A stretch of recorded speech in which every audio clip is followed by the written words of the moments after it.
Welcome back to our channel. In this video, we will guide you on how to unmute group notifications on WhatsApp.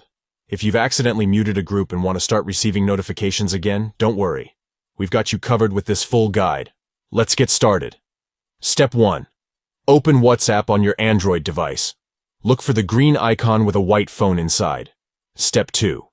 Tap the group that you want to unmute. Choose the group that you're not receiving notifications from. Step 3. Tap the 3 dots at the top right of the page. This will open the options menu for the group. Step 4. Select Group Info from the menu. You will be directed to the group settings. Step 5. Turn off mute notifications. Find the option to disable the mute notifications feature. By following these simple steps, you can easily unmute group notifications on WhatsApp and start receiving notifications again.